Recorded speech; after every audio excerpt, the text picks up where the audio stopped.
சிந்திக்கலாம் வாங்க. வழங்குபவர் மதுராந்தகம் திரு மயிலாபுரியிலே சிவநேசன் செட்டியார் என்கின்ற பெருவணிகர்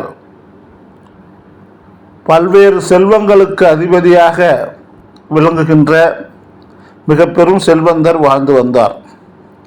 அவர் பல்வேறு விதமான வணிகத்திலே தேவையான பொருட்களை எல்லாம் ஈட்டி இருநிதி பெருஞ்செல்வம் எல்லையில் வளர்த்தார் என்று சேக்கிழார் பெருமான் சொல்வது போல் அந்த இருநிதி பெருங்கழவனான குபேரனுக்கு இணையான செல்வத்தை சேமித்து வைத்திருந்தார்.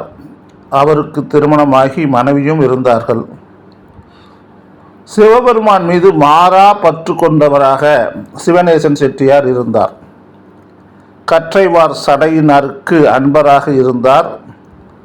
எப்பொழுதும் சிவபெருமானுக்கு வழிபட்டு அவருக்கு அர்ச்சனை செய்து அதன் பின்பே உண்ணுகின்ற பழக்கத்தை வைத்திருந்தார்.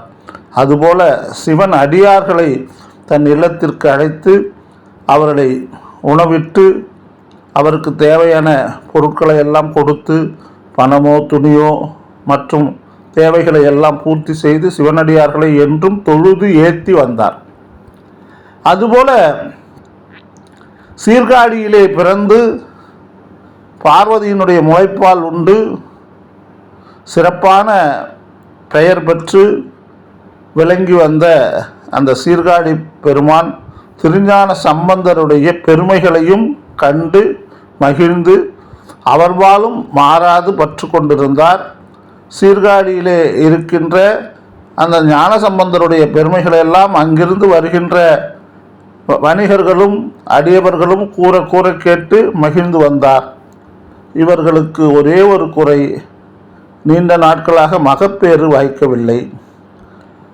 ஆனாலும் நம்பிக்கையோடு சிவபெருமான் மேல் பற்று கொண்டு பல்வேறு பூஜைகளையும் உபசாரங்களையும் செய்து சிவனடியர்களை எல்லாம் வழிபட்டு வருங்காலை அவர்களுடைய எண்ணத்திற்கு ஏற்றவாறு அருமையான பெண் மகவு ஒன்று அவர்களுக்கு பிறந்தது.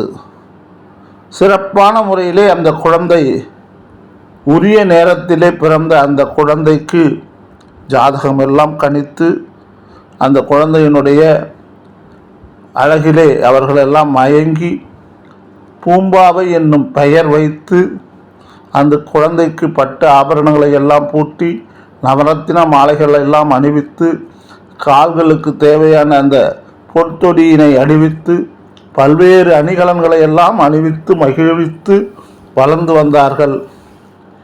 இவர் மீண்டும் மதுரையிலே பாண்டியனுடைய வெப்பு நோயை கவுனியர் பெருமான் தீர்த்து வைத்தார்.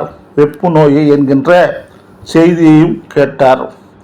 அதுபோல சமணர்களை புனல்வாதத்தில் வென்று அனல்வாதத்தில் வென்ற செய்திகளை எல்லாம் கேட்டு சமணர்களெல்லாம் கல்வியில் ஏற்றியவற்றை எல்லாம் கேட்டு மகிழ்ந்து இப்படிப்பட்ட பெருமானுக்கே என் மகளை நான் திருமணம் செய்து வைக்க வேண்டும், என்னுடைய செல்வங்களை எல்லாம் அவருக்கே நான் அர்ப்பணிக்க வேண்டும் என்கின்ற ஒரு பேர் அவாவை தன்னுடைய எண்ணத்தில் வைத்து தன் குழந்தையும் வளர்த்து வந்தார்.